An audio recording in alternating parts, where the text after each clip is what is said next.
लातूरला बॅचलर्स घेतला computer science मध्ये. फर्स्ट इयर पण असाच गेला, अभ्यास न करता फिरणे, गोंधळ घालणे अशातच गेला. सेकंड इयरला रिअलाइज झालं की आपण जर काही केलं नाही तर आपली जी परिस्थिती आहे ती तशीच राहणार आहे. आपल्याला कोणी येणार नाही बाहेरून की ते सपोर्ट करेल आणि आपल्याला कोणी पैसे देऊन मंथली आणि सपोर्ट करेल. तर त्यावेळेस मी 2-3 दिवस खरंच शॉक मध्ये होतो की जर मी काही केलं नाही तर काहीच होणार नाही. या डोक्यामध्ये मी लिटरली 2-3 दिवस झोप पण नाही लागली मला. मी सतत काही वडिलांचा विचार करत होतो, जर मी नाही केलं तर काय कसं होईल, हे असंच चालू आहे. म्हणजे मेसला सुद्धा पैसे नसायचे कधी कधी, एवढी परिस्थिती खराब होती त्यावेळेस. त्यावेळेस सेकंड इयरला बॅचलर्स डिग्री मध्ये ठरवलं की काहीतरी ट्राय करूयात, आपण प्रयत्न करूयात. सक्सेस भेटेल नाही भेटेल तर नंतर ठरवलं जाईल. त्यावेळेस ज्या मित्रांसोबत मी टाइमपास करायचो म्हणजे फिरायचो, मित्रांना दोष नाही पण माझाच दोष होता, मी वेळ देत नव्हता अभ्यासाला. त्यावेळेस ठरवलं की हे येणारे 4 महिने खूप अभ्यास करायचा, खूप. मी बाहेरच पडत नव्हतो. मित्र कंपनी विचारायचे की हा कुठे गायब झालाय, म्हणजे एवढं मी स्वतःला ठरवलं होतं की करायचं. त्या 4 महिन्यात मी खूप अभ्यास केला.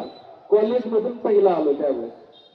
त्यावेळेस खरं कळलं की यार केलं तर सगळंच होतं. म्हणजे मी पहिला नंबर कधीच बघितला नव्हता.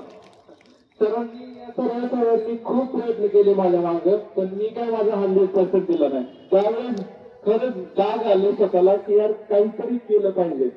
आणि तुम्ही आता ह्या झोन मध्ये आहात, झोनच्या बाहेर लातूरला पुण्याला जातात, तिथे तुम्हाला एक नवीन कॉम्पिटिशन बघायला भेटेल. पुण्यानंतर राज्याबाहेर जाताल, तिथे नवीन कॉम्पिटिशन, देशाबाहेर गेल्यावर अजून कॉम्पिटिशन. कॉम्पिटिशन कधीच थांबणार नाही. त्यामुळे तुम्हाला कंटिन्यू स्वतःला इम्प्रूव्ह करणं खूप गरजेचं आहे. ज्यावेळेस मी पहिला आलो त्यावेळेस खरं रिअलाइज झालं की आपण करू शकतो, एवढं काही अवघड नाहीये. फक्त काय हार्ड वर्क, खूप स्ट्रगल करायचे, अभ्यासामध्ये खूप फाईट मारायचे, तर सगळं होतंय. आज मी कॉलेजमध्ये माझी मास्टर डिग्री झाली, मी तिथंही पहिला नंबर मिळवला, कारण तिथं पण बरंच मोठं कॉम्पिटिशन होतं. त्यावेळेस रिअलाइज झालं की हे सोपं आहे सगळं. एकदा तुम्हाला सवय झाली ना अभ्यासाची, कोणच थांबू शकत नाही. तुम्हाला बरोबर कळतं की तुम्ही काय करताय ते. त्यामुळं अभ्यासाची सवय लावणं खूप महत्वाचं आहे. शिक्षक तुमच्या सोबत सदैव असतील, सदैव म्हणजे तुम्ही रात्री पण फोन करा, असतील ते.